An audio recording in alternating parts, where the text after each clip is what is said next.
You've no idea how terrified I was when my niece's husband offered to write a song for this movie.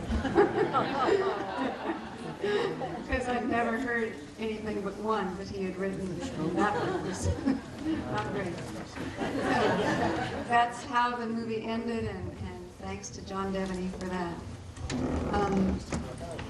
There were a lot of things in the back of the room when you came in, and I think you walked right past them. So there are some petitions that we want to send forward to legislators and elected officials, protecting us in all different kinds of ways, asking that they support renewable energy, asking that they get stricter regulations on Colstrip, which Ann Hedges will talk about in just a minute, and just asking that they be on our side on these kinds of issues and the side of our kids. So I will help get some of those going around, and any of you who have questions that you've written during the course of this film, if you pass them to the aisle, and you can just keep passing them to the aisle if you think of something as the evening goes on. And I'd like to introduce Ann Hedges. She's come here from Helena. She's with MEIC, Montana Environmental Information Council Center. I never get it right. MEIC. Okay, Ann.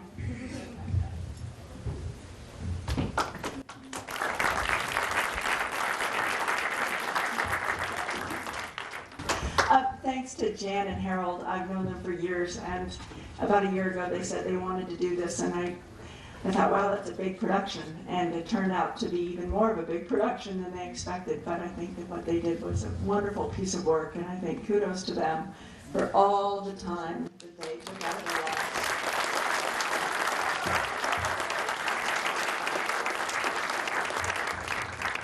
And the time has never been more urgent for films like this, because one of the things we heard tonight is that last year we passed in May the 400 parts per million threshold in the atmosphere. And what happened this week is we actually got to 402 2 days in a row, 2 months earlier than we did last year. Then we hit over 400 last year. And these are indicators that scientists look at, and they are deeply concerned. This is a place that we haven't been in over 800,000 years. So that much carbon in the atmosphere isn't normal. It's not supposed to be at that level, and it bodes ill for our future, for our kids' future. So that's depressing. And we are at a crossroads. Montana happens to have 25% of the nation's coal, if you don't know. We have more coal than any place else in the country, including Wyoming, even though they take more out of the ground each year than we do. We have more than they do. And we are very much at a crossroads. We work on coal mining. And just a brief rundown on what's going on in the coal mining arena right now. There are so many companies that want to either develop new coal mines or that want to expand existing coal mines. The Otter Creek coal mine, it's proposed down in some of the country that Jan and Harold have filmed, and they want to build the nation's largest coal mine.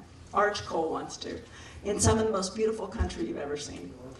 And fortunately, that proposal is not moving as quickly as everybody expected, because Arch's financial situation isn't so great. There is good news out there. The markets are starting to speak. And when you have the markets, like what happened today, is one of the financial markets downgraded Arch Coal from a hold to a sell. Those are the days that I think are good days.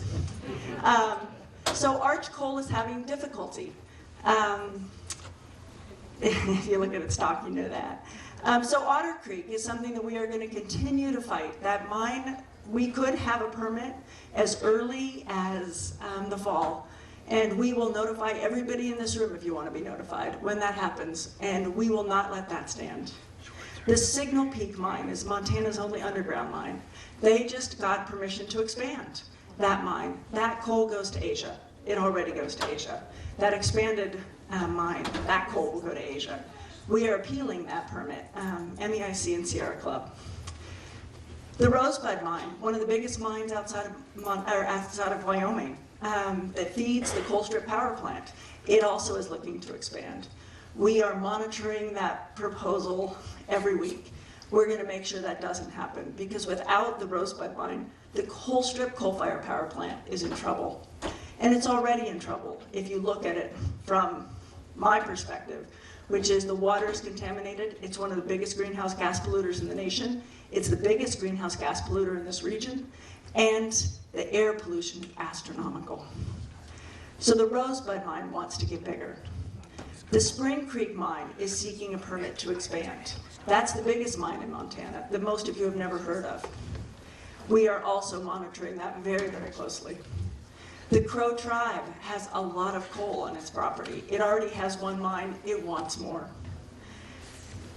And then you have the developed coal in this state, which is Colstrip. And as I said, they have, you saw one photo up there that showed one of the impoundment areas at Colstrip.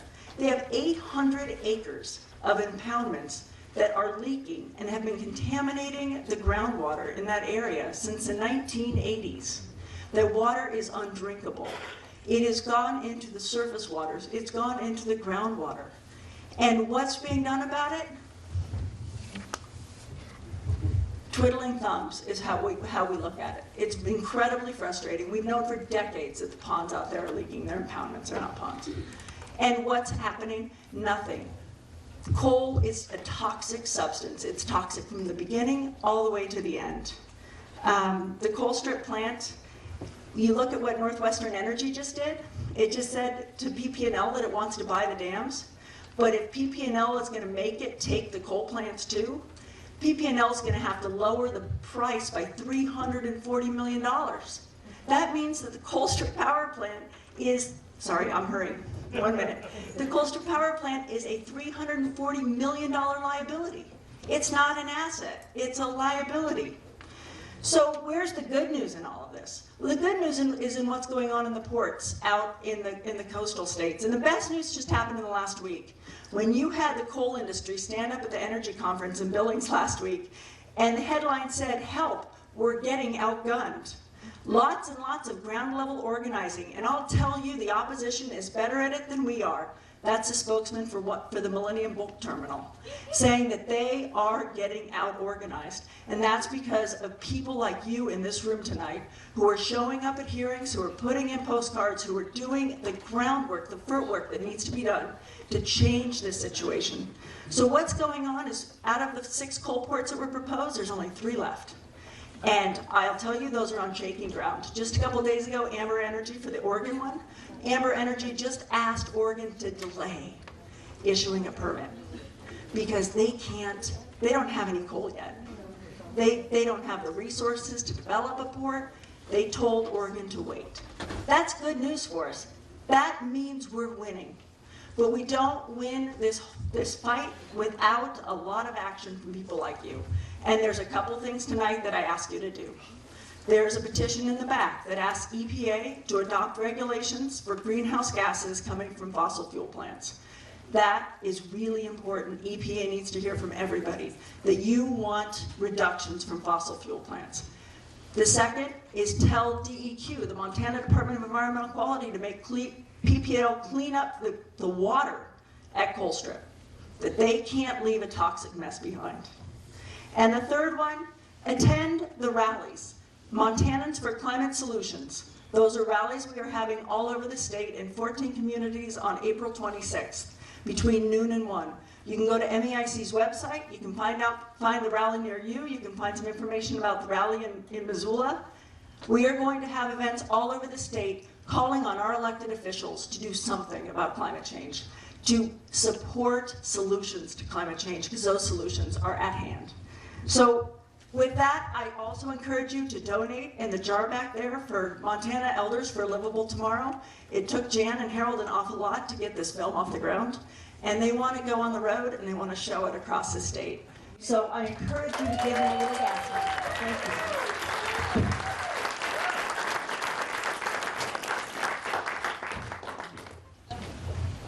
you. Is on? Yeah. Okay. Thank you, Anne. And thanks to Julie, I just saw her walking down for making the crystal. Shirley Jewell.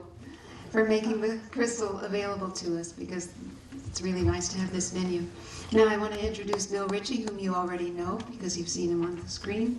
And he is going to be the MC for the question and answer. And if you have any questions, send them now to the aisles and I'll pick them up. And if not, I'll plan a couple of questions to get you started, Bill. Okay, could you panelists come on up? That'd be great. Steve, LJ, George. I'm the former mine manager of Spring Creek Coal. So I don't think it's that bad, but you know, it's just the product that's bad. One of the things I'd like to do quickly is at least have Harold raise his hand. He's been sitting back there hidden and nobody's gotten to see him. Harold, would you at least raise your hand?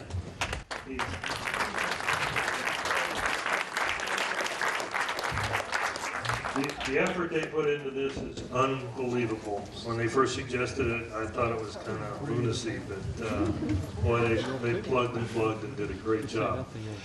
We have an esteemed panel of people who were in the movie.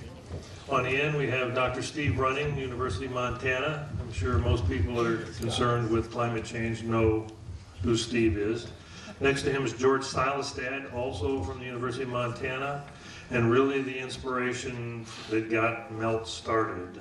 We all took a Molly class of his, and he didn't finish the work, so we kept on going. So anyway, it was outstanding.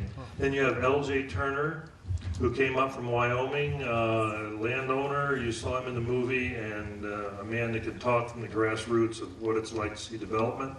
And Karen Turner also, who was in the movie, and can speak hopefully with the same perspective that LJ has, but you know, that's between them. We're lucky to have this panel. I don't know whether we've gotten some questions yet, but as I'm sure a lot of you know, Showtime is putting on a series on climate change. And because Harold and Jan beat them to this panel, they had to settle for Matt Damon. You know, I mean, come on. It's the type of guys they ended up with were just, you know, just not quite of this caliber. So anyway, we're lucky to have them here, and these are experts in the field. Okay, this is directed to Steve Running. What is the response to those who say technology will develop to permit coal use with low CO2 emissions? Did you understand the question? Oh, yeah. Ever heard it before? Yeah, oh, yeah. The first thing I have to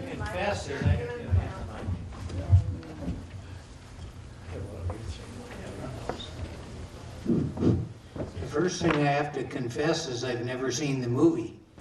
I was thrown out by the bouncer at 7, so I haven't seen it yet. I'm gonna stay till 8:30. So I guess I'll just guess at an answer.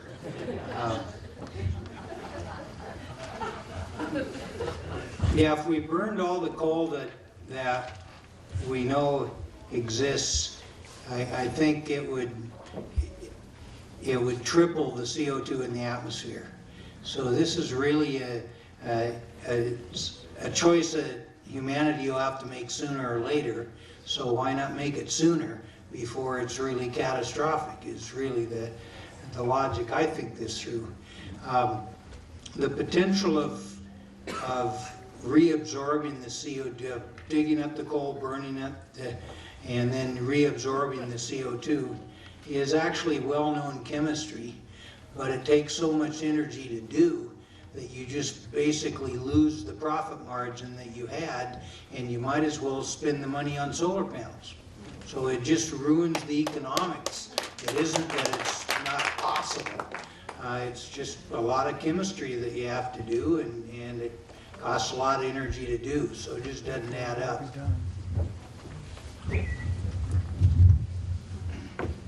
One thing I'd add to that is when I worked in the coal industry, our company contributed millions of dollars to research projects to work on clean coal, and none of it came to anything.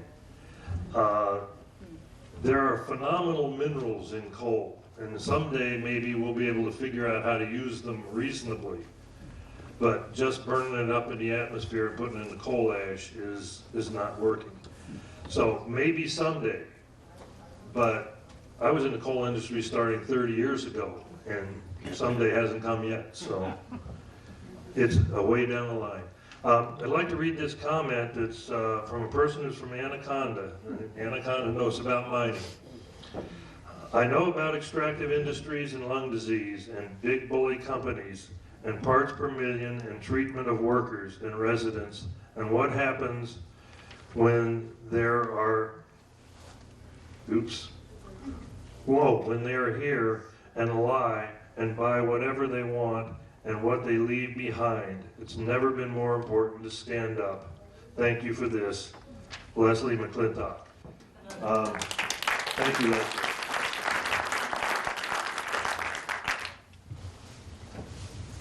This isn't just a Montana problem, it's a world problem. How to make change in the world at a world level. How to implement the plan. Maybe we'll give this to George, because I know from his lectures he considers and spends a lot of time worrying about the world level. It is a global problem, but it starts with each one of us, and it starts in our neighborhoods, in our communities. And sometimes, I'm actually teaching a younger class. I taught all these people who got so inspired and ran away and learned a lot more than I did. It's a great group, the Milk Group. I really appreciate what they've carried on. Back to the topic, I know with the young people, I try to convince them we're at this inflection point in the history of civilization. And not many generations get the opportunity to do great things. Most of the time you come along and the system's grinding away and you become a small cog in the wheel and you're here and you're gone and that's it. And you didn't have any impact and nobody remembers a thing about you. But this is a generational change that could happen, and the young people have to lead it. And of course, you people are all younger than I am. You're part of this equation. So I think instead of seeing everything as this unbelievably immense problem that will take the whole world to solve, you start and you'll find solutions, and treat it as an opportunity for historic greatness as a generation, and then you'll leave a mark on the history of civilization. Something I always try to convince the students. Second thing I'll tell you is sometimes you think that problems are impossible, but when I was young, in our neighborhood, I was in a suburb of Cleveland at the time, probably elementary school, a neighbor got polio. And when I was a child, polio was a huge worry for kids and, of course, their parents. We've almost eliminated polio from the world. Not quite, but we're very close. And I just read that this last week they announced that there are no polio cases left in India, which is one of the last 3 holdouts. And how did they do it? They vaccinated billions of kids, billions around the world. So you think, well, how are we going to cure polio? Well, we've got a vaccine. We'll just go out and we'll knock on the door and we'll vaccinate the kids, and we'll go to the next door and we'll do it. And you think, we can do stuff like that. We can solve these problems with coal and with the other environmental devastation that we're responsible for.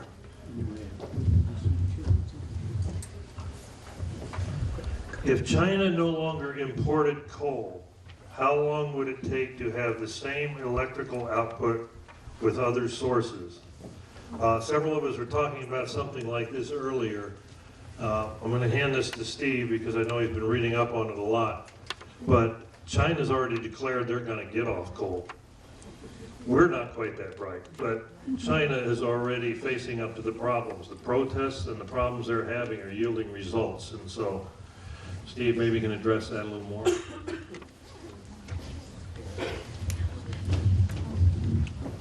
Yeah, China is by far the biggest carbon emitter. I'm probably telling you what the movie said. And their biggest source is coal, and they fully understand that.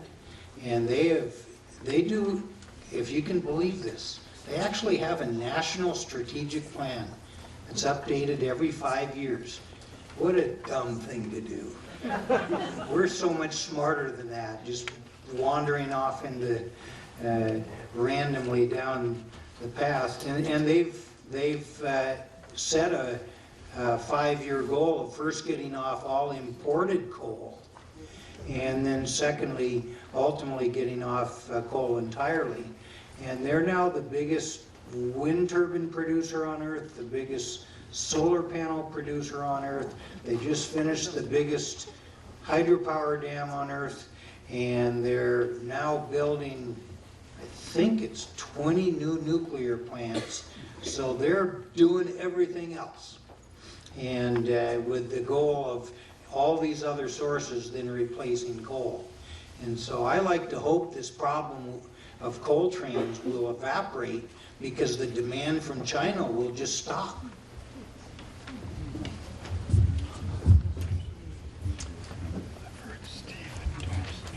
What proportion, this is a tough one, I'm not sure. What proportion of landowners in the southeast Montana are against coal mining? Maybe give this to LJ or Karen. I know you can't necessarily give a percentage, but as a landowner, you can speak to what the issues really are. I think that you'll find an awful large amount of the landowners in Montana and Wyoming are not enthusiastic about coal mining. You saw the pictures of the Otter Creek area where they want to put a mine in, and you saw the pictures of the coal mines in the Gillette area. Now, let me assure you that the Wyoming side of the border is just as beautiful as the Otter Creek side is. It's been wasted. We're a national sacrifice area, and I hope that in the past, or the histories of our state have allowed Montana to, I think, to correct some of the errors that Wyoming has done. And I hope that you'll take the lead here and do something to keep the coal out and come down and see what once was. Yeah, that's a hard question, because if you're the guy who's leasing the coal and leaving town, you're in favor of it. But if you're the guy next door who's trying to still ranch and stay with his family heritage, you don't like it a whole lot. So it's tough to measure the percentages of who's in favor and who's not. This one's on Otter Creek and has some specific questions, and I don't know whether anybody here, maybe Ann, will know even a little more on them.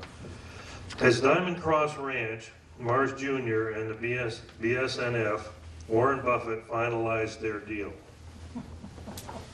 This is for the Tongue River Railroad. Yeah.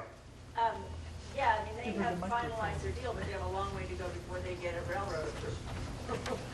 So Okay, so it doesn't have approval, but they've agreed. it's not out. Has Montana Rail Link negotiated a deal with BSNF? I don't know. Harold and I went and met with them quite a while ago, and they already have a working agreement.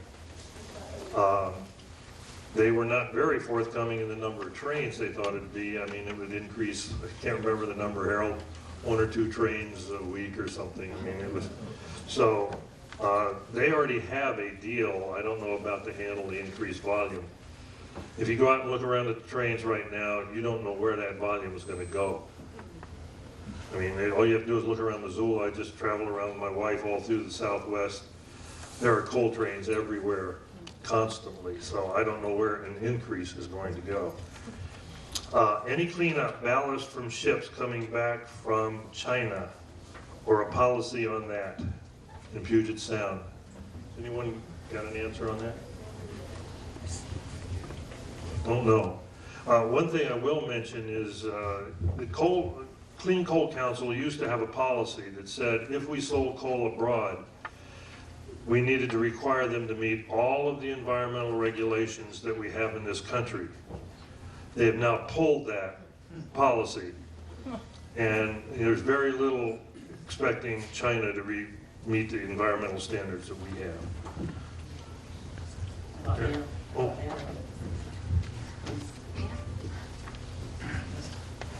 Okay, for the Turners, 2 of them. Okay. Are there opportunities to tie solar into the grid in Wyoming? Power grid. I've urged the coal companies to take advantage of the vast amount of land that they have, because there's something like 165,000 acres that have been consumed by mines, and there's only something like 7% of it that has been reclaimed enough to where they can say this is reclaimed. And they could put a lot of solar, they could put a lot of wind generators, and they would have a support for them. Because one thing no one has mentioned, and I don't know, I've never been able to find an authority source, but I've been told that there's the largest customer for the power that is produced by this coal is consumed by the mine that's mining it. And I would just like to say, oops, I just got, so Wyoming very much is in the pocket, I think I said that, of the energy industry. They will, the legislature, the governor, they will do the DEQ, they will do just about anything that coal mines or, oil well people want. And so if the coal mine, or the oil, natural gas, does not want renewables, and they don't, okay, Wyoming is not going to do anything right now unless we do something to force them to do it. I mean, Wyoming, the legislator even tried to put a tax on the wind. They tried to tax wind farms because they were depleting the wind.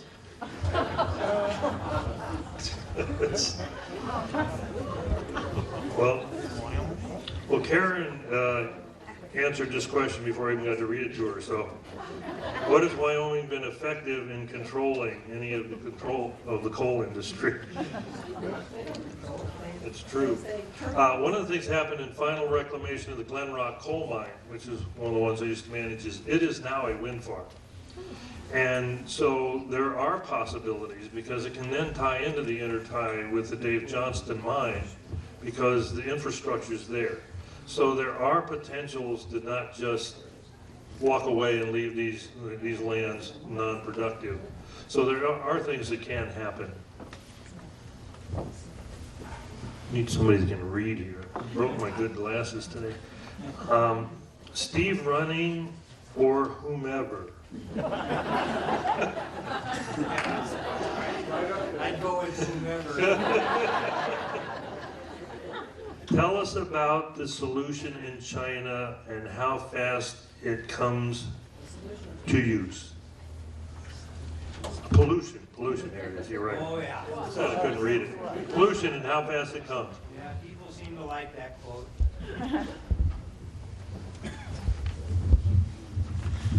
Yeah, it's real easy to illustrate that the air pollution that's generated in China comes back over the western U.S. in under a week. And so basically, this coal pollution comes back faster than the ships that took it over there. We need faster ships. Technology. Okay, this is another tough one. How much coal dust pollution is caused by a passing train? What is the negative effect of that dust? We need Georgia or one of our doctors here for it. I'll try handling it because I defend the coal business and that stuff. There is the estimate from Burlington Northern, I believe it was, is 500 pounds per car. And that's to the destination. Yeah, but a lot of people think that's low. They do treat it now with surfactants and try to keep the dust down. But if you are one of the people who lives close to the railroad, you'll know how significant that problem can be. My contention is the diesel from all the trains may probably be worse than the coal dust, but they work together. And I guess it's the fine particulates that come in the coal dust that they're now very, very concerned about. People didn't used to be that concerned about, is causing a lot of these diseases. And so it's a hard thing to pin down, and there's a lot of tests going on those things, but you can bet it doesn't help. I mean, so it's a tough measure, and it's a point people argue over and argue over, but it is a problem. I mean, all you have to do is walk by these things and see the coal and the black that's around them. When we treated them in the mines, we treated them quite carefully and loaded them carefully, but we had all kinds of air purifying systems in the loadout facilities just to protect the workers that were there. So it's a tough issue. It's a product that's friable, it breaks apart, it's not easily handleable. So it's always going to be an issue. Okay, here's one. This is just a comment. Do you have any more questions? Or Does anyone else? anyone have a question that they didn't get down that they would like to direct? I'd ask this one maybe to our professor gentlemen who are closer to the university people. I'm wondering why we don't see more young people out here. And part of that question is, are we dealing with an issue where there's less activism at the university level, encouraging and firing up young people? Looking at the age of this group here, why aren't there more university age and younger people looking at their future along with us? I'll say something, and Steve has more experience at the university. I retired and came here, and I'm just teaching one class, but at one point that did come up earlier. Sunday evening, they're going to make this presentation in the University Center Theater. So the test of how many people come out, that'll be a good one. The class I'm teaching is young students, and they're only 22, but the commitment of those students is very solid. Now, why it's not so solid that they leave campus to come down to see this, I can't answer. But my sense is the young generation knows about this problem, and they know that it has to be dealt with. In fact, I'll cite some statistics. I don't have the accurate ones. The Pew Research Foundation did a survey, and the survey question is sort of how many people believe in climate change and that humans are causing it. And depressingly, it's the statistic always holds up that, well, sort of half now believe it must be true, and half, 30% can't possibly be true because that doesn't fit into my ideology, and then the others think, I don't know, it doesn't. But the good news is, if you go by age category, like my generation's hopeless, and you keep going back as they get younger, the percentage who know this is a realistic problem, it's a high percentage the lower you go in the age group. So I think that's a hopeful sign that they're tuned into this, and I think they're ready for action. Yeah, and I think I've adopted the same logic George does with really trying to empower them, that they have an opportunity to do changes of a magnitude. We all threatened we were going to change the world when we were 20, but we only got around to a little bit of it. And so I really try to get them excited, the opportunity, rather than beat them down with all the statistics of how grim things look in the future. And so I think the students that show up to these classes, at least, I never get arguments saying, oh, I don't believe this stuff, and you know, I just don't buy it. And so I think to them, it's almost so self-evident that they're just waiting for ideas of what they should go do.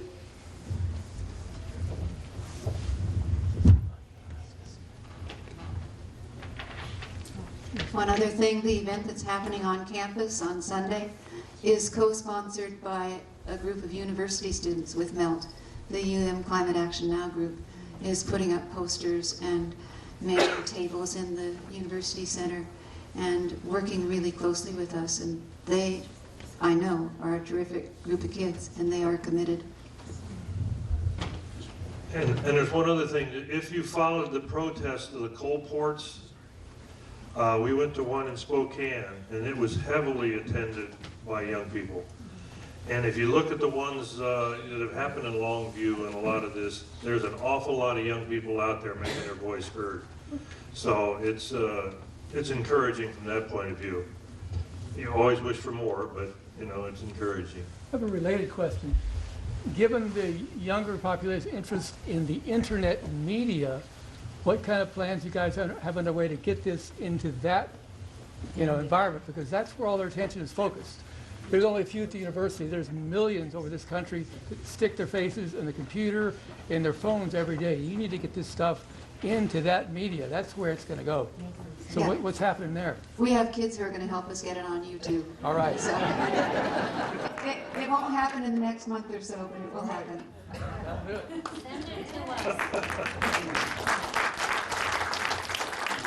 But YouTube's out. That's old. We got to move on. Any other questions?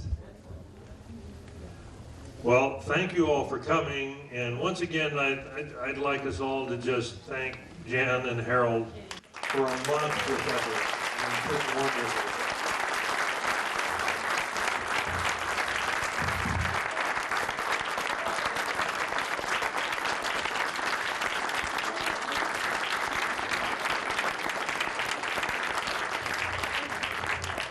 Tell your friends about this and tell them about the university showing. The more people that see it, the better and better things will be. Oh. I've said this before, the last time I showed this. It was my nephew who wrote that song. And when he made the offer, I thought, oh, there goes the family. What if it's really bad? But it turned out to be a pretty darn good song. And I didn't know that he knew Craig Foster, who was the guitarist for Johnny Cash, so that was the background music. So that also added to it.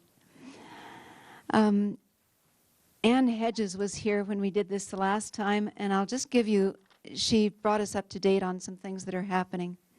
So here's a little bit of information on Otter Creek, the coal mine area. Everything is moving slowly there. But if the application is finally accepted as complete, we'll only have 2 weeks to respond.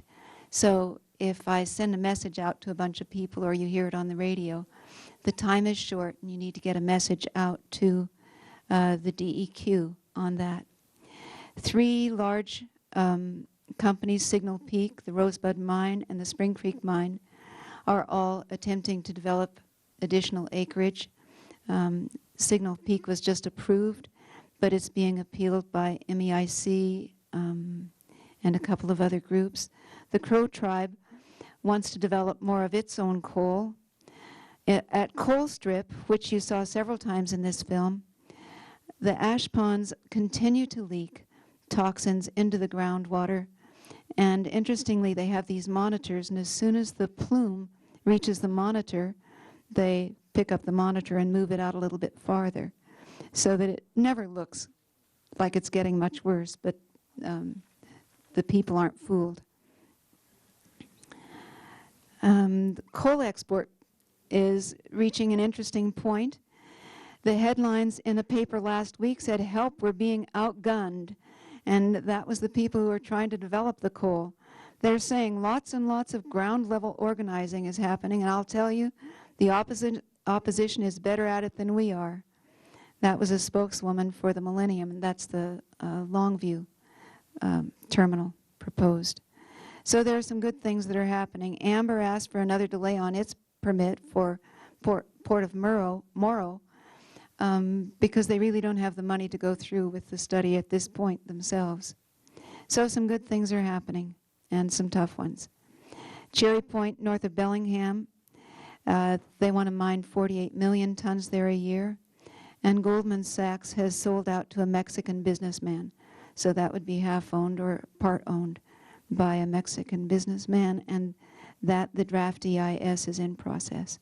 So around the room on the tables, you saw some different cards that you could fill out and turn in. The box, I think, is still out in the hallway, and we'll bring it in. If you fill out any of those, please get them back to us, and we will deliver them, not just to the relevant people, but also to our local senators and to Governor Bullock. So do fill those out and get them in for us if you have time. Now, I would like to give the Climate Action Now people an opportunity to speak. Do you want it? I wanted to know if any of you wanted to get up and speak. Okay, but one of you has volunteered to be on the panel. Caitlin, you'll be on the panel. All right, Bill Ritchie has offered to be the moderator for the panel. Bill? Thank you. Thank you. First thing, I think we ought to thank Harold and Jan for the effort they put in on this.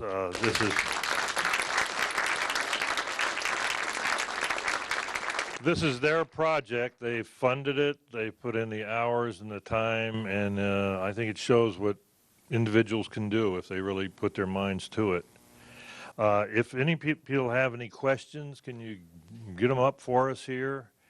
And we'll go ahead and get started. Maybe bring our distinguished panel up. Steve, you're on the panel here. Caitlin, were you going to be on the panel? Okay, and Paul, oh, here he comes, okay. So we've got a doctor, a student, a scientist, and an ex-coal miner. I'm the former mine manager at Spring Creek Coal that she's referring to, which is the largest mine in Montana. And so that's about my experience with this. We got the experts here to deal with it. If you have questions and you want to address them to individuals, go ahead and do that, or if not, I'll take them and try to give them to the most appropriate person.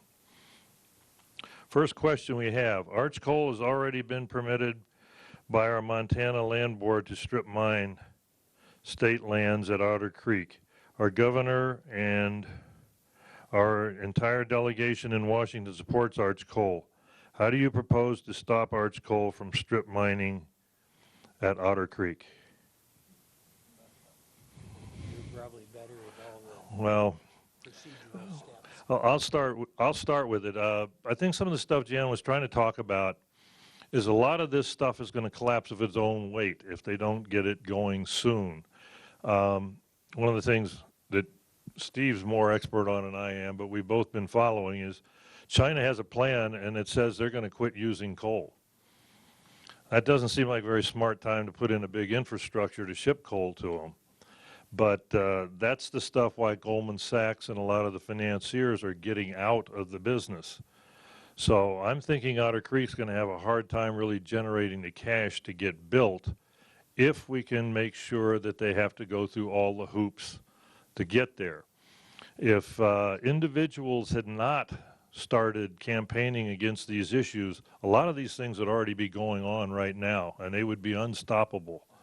So the masses that have gotten together to require more permitting and more analysis has really helped the issue.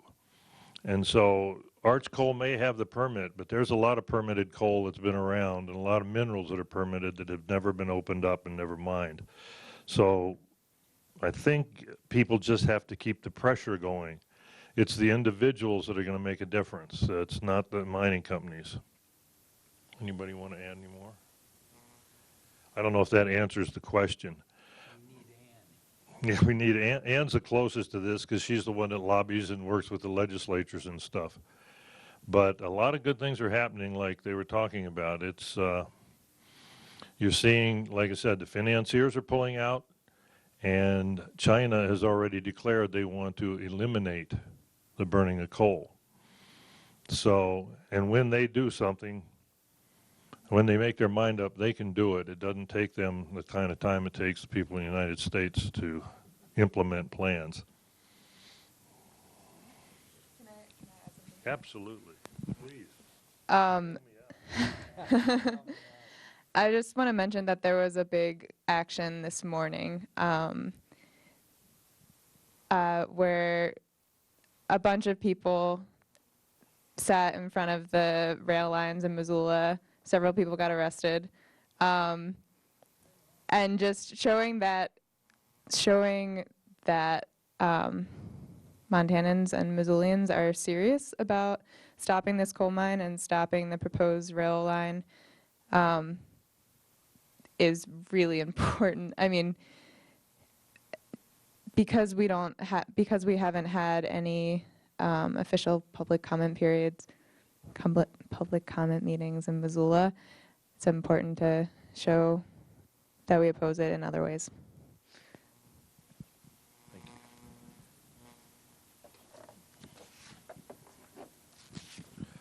This one, it kind of ties a little bit to those. Where are our legislators on this? Each one. First thing I would say is, if you put yourself in the place of a Montana legislature, this is or a politician, this is a no-win proposition for you. Because the jobs issue that's brought up is that it's going to, basically, if you listen, it's going to save everybody in the state because it's going to create all kinds of jobs.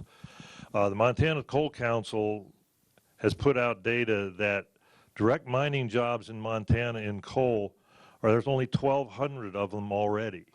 You know, it's not going to be the great panacea for jobs, but it's very hard for a politician to argue against that. So they're in a difficult position, and I think you see it whether you see Walsh's statements lately or other people. You want to take this question? Or okay. Very difficult for them. They do a lot of hedging. You talk to them, you know, on an individual basis, they may feel and say one thing, but it's very difficult for them in this state to stand up and be labeled a pro-environment, non-developmental person. So I cut them a little slack in sympathy, but I really believe they need to stand up. I don't think if you look at them individually, the ones on a national level are all supporting coal development. I mean, that's just kind of goes with the territory, whether it's Brian Schweitzer or Bullock. Like I said, it's very difficult for them to publicly state that it's not a good thing. So I think they are in a tough position, but they need to hear from people. This is what motivates them. They need to hear, they need to see rallies. They need to see masses of people out there. They need to get mailings. They need to get emails. This is the stuff that moves this process, and it's the stuff that slowed this process down enough that we've got some time to hope and make things happen in the future. We need to wake this panel up here. They're not helping me any here. Okay. Here's my question. How do we get young people more active in attacking these issues that are such long-term issues? Who wants to take that one? A young person does. We are. I mean, I think it's obviously a big concern of young people. It's becoming much more of a concern for young people. I mean, as someone who's young, I am kind of terrified and also really angry that we're moving into the kind of world that we're moving into. And, you know, we're the ones who are going to be around here in 50, 60 years and seeing the effects of the policy that we're creating right now. And I don't know, I would say we do care. We are active. At the U of M, I mean, I can't speak for all students, but there are some big student movements happening here and around the country. So here we have UM CAN, UM Climate Action Now, which is working towards carbon neutrality through a bunch of different projects. We have 1,000 New Gardens, and we have Blue Skies campaign, which works on the coal export issue, which is mostly young people, and they led the action this morning. They're also tabling outside, as well as UMCAN. We have Reinvest Montana, which is an organization that's pushing for fossil fuel divestment at University of Montana, as well as reinvestment in the kind of enterprises we want to continue into the future that are in line with sort of a just and sustainable future. And it's growing really quickly. I mean, I can speak to Reinvest Montana especially because that's what I'm mostly involved with right now. But our group has been growing a lot. We started just in November, and we have a really strong group going right now. A number of us went to a divestment convergence in San Francisco over spring break, and there were 300 students from around the country who are all working on divestment campaigns, and all very dedicated to this effort, really cared about it. And right in the middle of that, there was an announcement that yet another school has voted to divest because of the student movement in support of it. So I would say that students are active.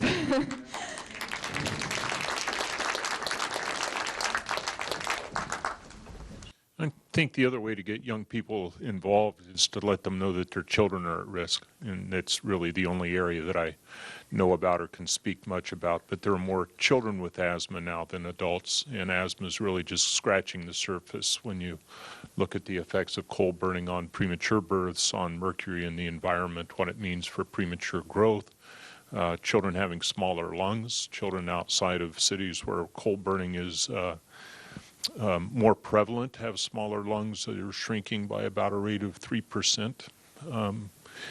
So the health of, I'm sorry, so children that live in cities where coal burning is prevalent, the rate of their lung decline and growth is about 3 to 5%.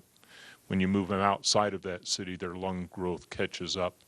We used to think of asthma when I was a kid as you had an attack and you took a medicine and you got over the attack. We now know that asthma is an accumulating disease, and so it starts when you're a child and it's worse as you get older. Yeah, some people outgrow it, but many people do not, and so these effects are going to accumulate. So I think if you want to get young people involved, let them know that their children and their grandchildren are going to be at risk. And I really like what Bill said, of all the people that should be put out of work, it should be me, the people that are taking care of kids with lung disease. Well, it was a good line. I really liked it, yeah. I could just as soon go float the river and fish, so I don't mind that. But I think that's the other way to get young people involved. The old guys like me that hopefully will have grandchildren soon. I'm involved because I'm really concerned about children health and, asthma, cardiovascular disease, cancer, birth defects because of the mercury, brain growth, lung development. All of those things are also issues. I want to add one more thing to that.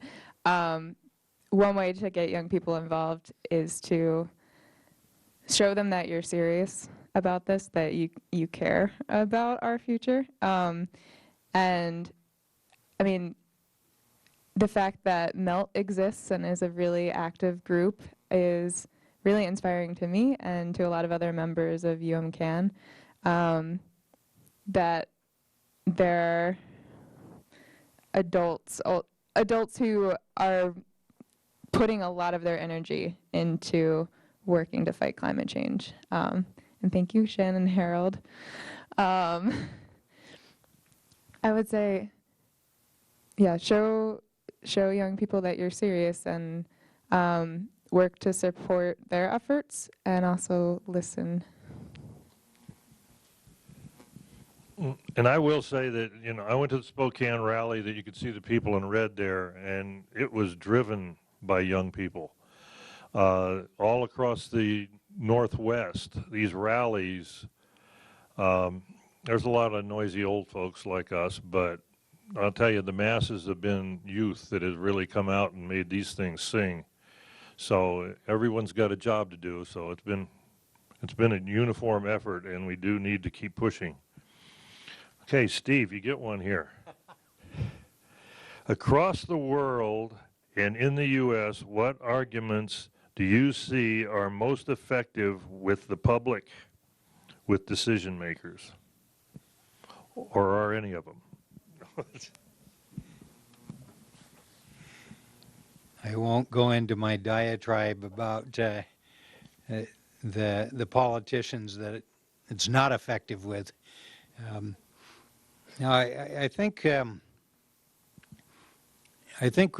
when I speak to public audiences on this, which is a lot, I really particularly try to focus on this coal issue, because I've had many people say, oh, the problem's too big, we just don't know where to start, and we're literally just overwhelmed and kind of paralyzed. And I say, no, as global scientists, we know exactly where to start. And where to start is shutting down coal burning. And so it's very clear to us from looking at the emissions from various sources that shutting down burning coal is the single biggest thing we can do.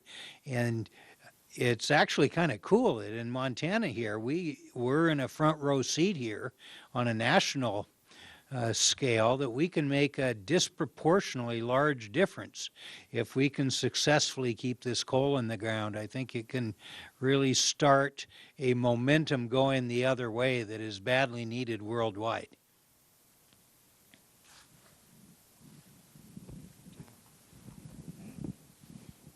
I think along the same thing, it's just masses of people that help swing some of these issues. This question, what impact or effects does the introduction of sulfur have on the atmosphere? Chemical, atmospheric, environmental, and human. We want a scientific answer? Anybody? Acid rain. That's the answer. Particulate is one. Acidification of the oceans, which is becoming a very, very critical issue.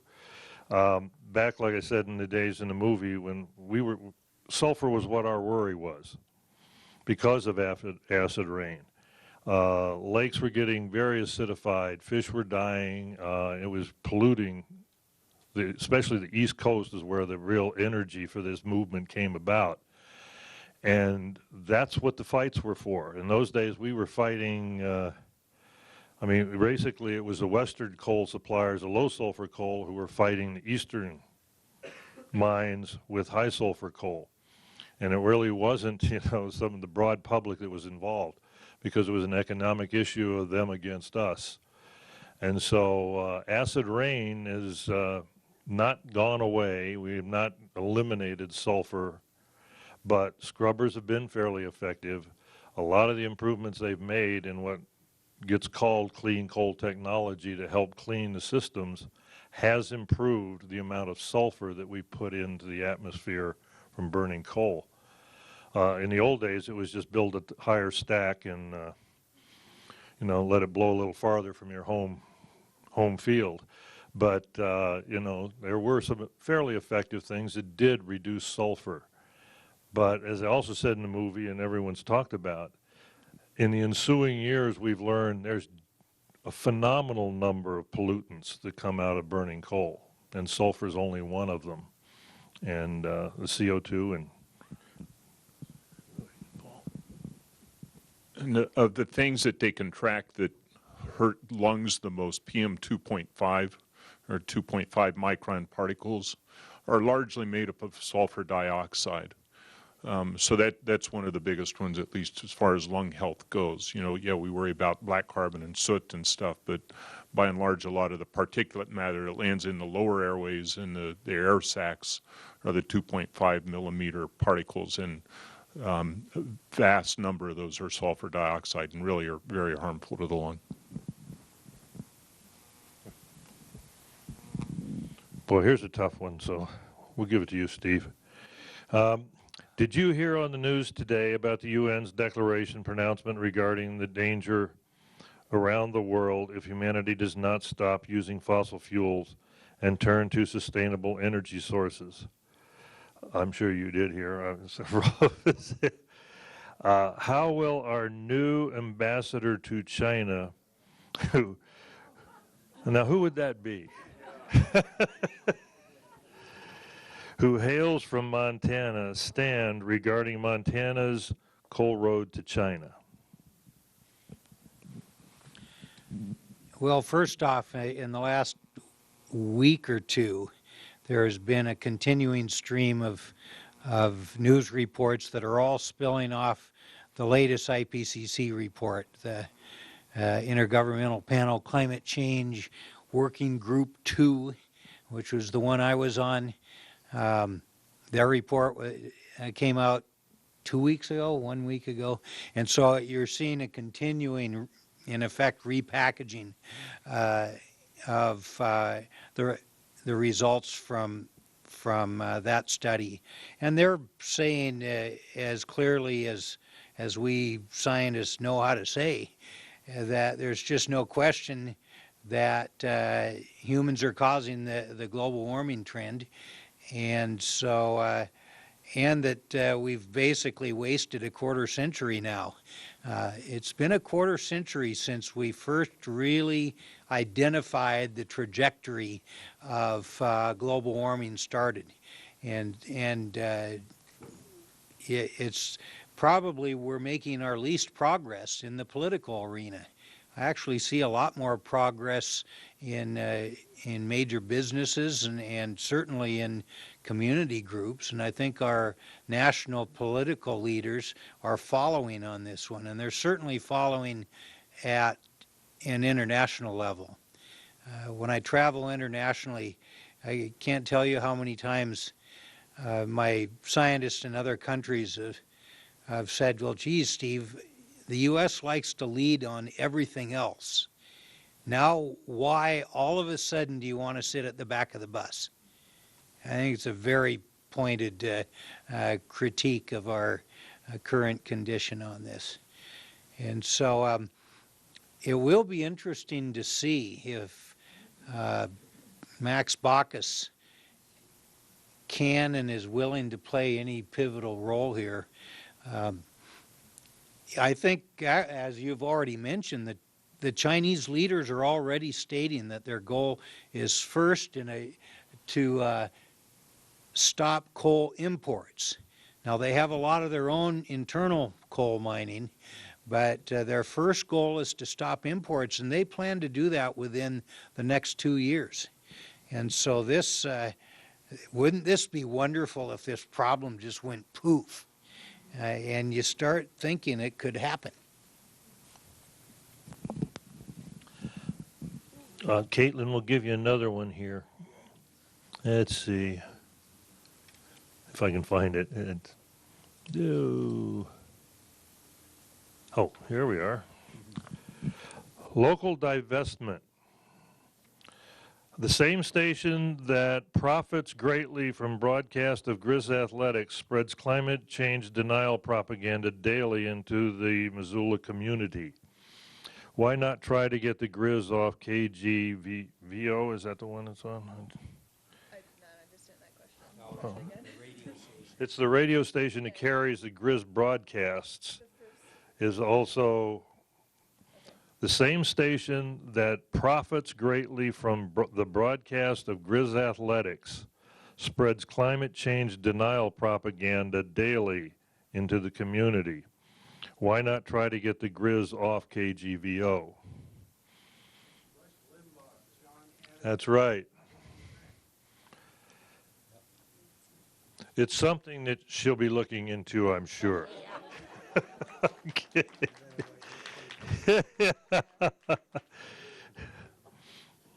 If we could tie climate change into football, then a lot of Montanans would care. Care more.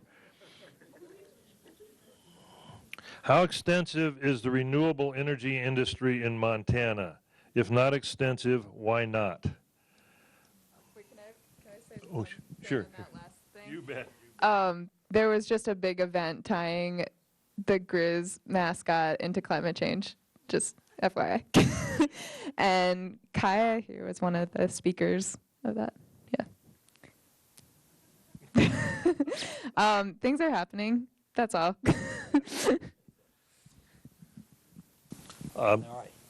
You going to deal Well, with? now the Montana renewable energy question. Yeah, that's something I can talk about. Good. We have a lot of latent capacity for renewable energy here, as I think probably all of us know.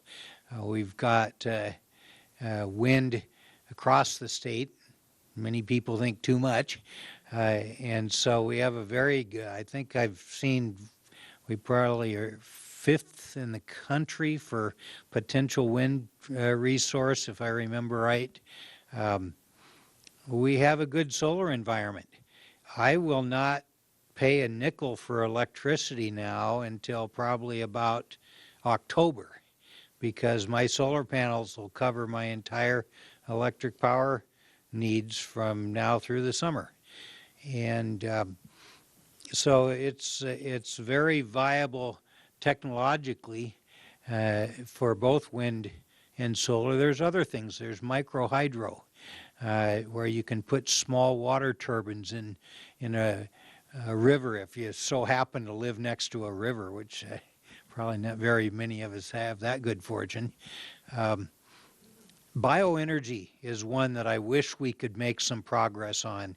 We have millions of dead trees in all directions, and at least a few of those dead trees, I would like to think that we could make use as a bioenergy source. Primarily just burning for electric power production is the most straightforward thing to do. And so the big liability here is simply cost. Coal has been around the longest, so it's got built in so many tax breaks and tax incentives, and it has offloaded all the liabilities, externalized, as the economists like to say. So coal's cheap. Its only redeeming feature is that it's cheap. There's no other redeeming feature that I can identify, but cheap matters to economic priorities. And so we have a lot of other possibilities for electric power production, and I think we just have to overturn this artificial economic incentive that coal has now, because it really is stacked the deck from decades of favoritism in our economic environment. It was just reported that wind power is now less expensive than natural gas, which is less expensive than coal. 4% of our energy comes from wind power. How long before wind replaces coal in our energy supply system? I think Steve was addressing a little bit of this. It takes infrastructure. It's going to take a smart grid, which has to be, put together. So because of the intermittent of wind, but the technology's there to do that. It just takes the will to make the changes. And we're finding out that all of these sources now are becoming much more efficient and cheaper in the long run, especially if we put in the externalized costs of healthcare and this type of thing. But once again, it just takes political resolve to make these things happen. They're going to need some subsidies along the way. I mean, it's hard to start up and compete against infrastructure that's been there for 30 years and fully depreciated their plants, and basically as the ratepayers pay everything. So it really is going to take, once again, the public to say, we want to make these changes. We want these changes to be made, and they need to be made for many, many reasons. I think the health is one of the most important, not just cost.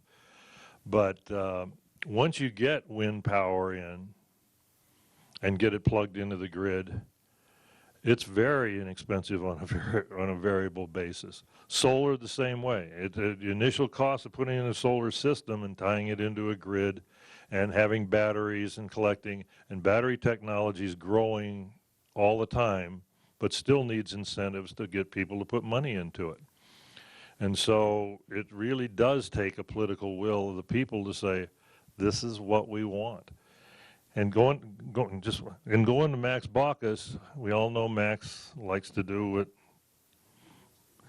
what he wants to do, but what he thinks is going to make him popular or whatever. So, you know, let's let him know that Montanans are in favor of not shipping coal to China. You know, I think that's one of the strongest things for him. Yeah.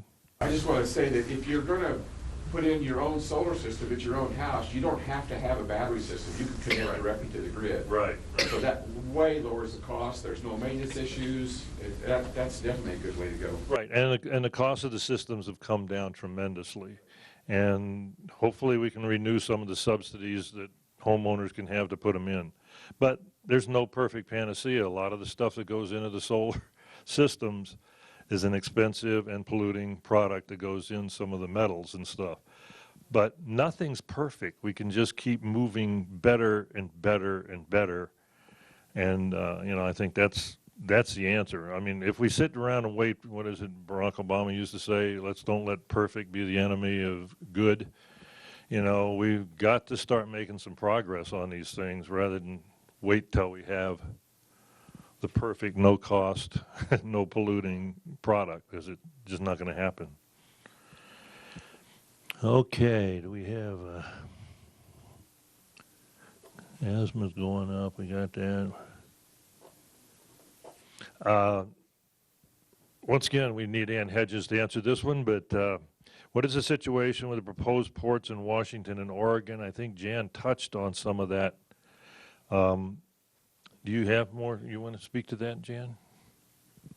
Briefly. All right. Well, of the 6 that were proposed when we first got interested in this, 3 of them have already either been tabled or they're off the table at this point. So the other 3 are Cherry Point, and they're doing the EIS on that right now. And partly because of all of the people from Montana who sent in protest letters and showed up at hearings, Montana's situation along the rail line and climate change are included in that EIS, so that is a good thing. Morro Bay, they're putting off their EIS for a while because they can't afford it. And Longview, they haven't yet decided, I don't think they've yet decided just what exactly their EIS is going to contain, but we'll be hearing about that soon. Is that right, Harold? Good enough. I think I got them all. If I missed any, fire away. But I want to thank you all for coming and do fill out the sheets. Yeah. Just want to mention again the action items up here. Anything that you fill out tonight, we will get to the important people who will hopefully eventually be moved by the number of comments that they get. There were 215,000 comments on the Longview export terminal. The main thing we can do to keep this coal development from happening is to keep those terminals from being built. And 215,000 on Longview, I think a little bit more than that on Cherry Point. So we are making headway, and just keep your voices being heard. There are some things up here that have just addresses that for contacting Secretary of State Kerry for the decisions that he's going to be making on the KXL pipeline, which we haven't even begun to discuss this evening because it's not coal, but it's equally serious, almost equally serious. So do pick up some things, stay in touch with us. We'll try to stay in touch with you. And thank you so much for being here tonight.